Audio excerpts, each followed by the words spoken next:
चला आज बनवूया रव्याचे आप्पे. एकदम मस्तपैकी फुगलेले आणि टमटमीत असे रव्याचे आप्पे आपल्याला बनवायचे असेल तर बारीक कट करून शिमला घेतली, इथं कांदा घ्यायचा आणि टोमॅटो घ्यायचा, गाजर, तुमच्याकडे वाटाणे असेल ते पण तुम्ही ऑप्शनल आहे ते पण टाकू शकता, काही नसेल तर तुम्ही हे पण टाकू शकता. आणि त्याच्यानंतर रवा आणि आपल्याला दहीला मिक्स करून घ्यायचं. मिक्स झाल्यानंतर आपल्याला जे बारीक आपण चॉप केलेली शिमला, कांदा आणि टोमॅटो आपल्याला टाकून घ्यायचं. नंतर आपल्याला हळूहळू करून थोडं थोडं करून आपल्याला त्याच्यामध्ये पाणी मिक्स करून घ्यायचं. याने हळूहळू करून आपल्याला मिक्स करून झाल्यानंतर आपल्याला हे मॅरिनेशनसाठी ठेवायचे.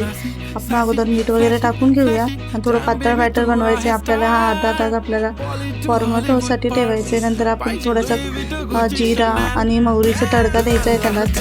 मोहरी जिरे टाकल्यामुळं खूप छान अशी टेस्ट लागते त्याची. मोहरी जिऱ्याचा तडका देऊन झाल्यानंतर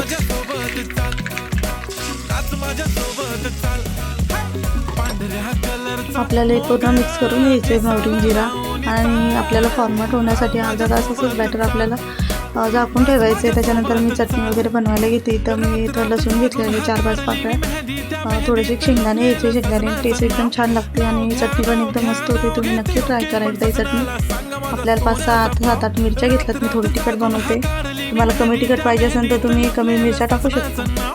आपल्याला थोडासा खोबरा पण घ्यायचा आहे. सुका खोबरा घेतला मी, ओला घेतला तरी पण टेस्ट खूप छान लागते. मी 2-3 कढीपत्त्याची पानं पण घेतलेत आणि कोथिंबीर माझ्याकडे नव्हती तर मी नाही टाकली. त्याच्यानंतर माझं इथं बॅटर एकदम छान असं वाटून झालेले. आपल्याला एक भांड्यामध्ये काढून घ्यायचं. त्याच्यानंतर आपलं मिक्सरच्या भांड्यामध्ये जेवढं बॅटर आहे ते मस्तपैकी पातळ करून घ्यायचं. पूर्ण बॅटर असं पातळ झाल्यानंतर मीठ मिक्स करून आपल्याला एकदम बॅटर असं पातळसर बनवायचं. आपल्यासोबत खाण्यासाठी एकदम पातळ चटणी बनवते. तिथं मोहरी, जिरा, कढीपत्त्याची फोडणी वगैरे दिली. ती फोडणी वगैरे आपल्याला त्याच्यामध्ये टाकायची बॅटरमध्ये. आणि इथं माझं चटणी पण रेडी झालेली आहे. चटणी एकदम मस्त झालेली आहे. टेस्ट पण खूप छान लागते याची. नंतर माझं आप्याचं पात्र वगैरे ठेवलं. अर्धा तास होऊन केलं माझ्या बॅटरला. अर्धा तास झाल्यामुळं आता आपण इथं आपले टाकणार आहेत. आप्याचं पात्र आपल्याला कमी गॅसवरती करायचे. कमी गॅस झाल्यानंतर आपल्याला आप्याचं पात्र आपलं गरम झाल्यानंतर आपल्याला सोडा टाकायचा आहे बॅटरमध्ये. आपल्या बॅटरमध्ये सोडा टाकल्यानंतर एकदम मस्त आपल्याला मिक्स वगैरे करून घ्यायचं. आणि तर आपल्याला मस्तपैकी असे आप्पे वगैरे टाकून घ्यायचे. मी सगळे करून एक करून सगळे आप्पे टाकून घेतले. आपल्याला 5 मिनिटं याला ठेवायचे. तसं वरतून तेल टाकायचं कारण की चिकपत नाही वरतून तेल टाकल्याबद्दल. आणि इथं माझे खालून एकदम मस्तपैकी असे शेकले ते आप्पे.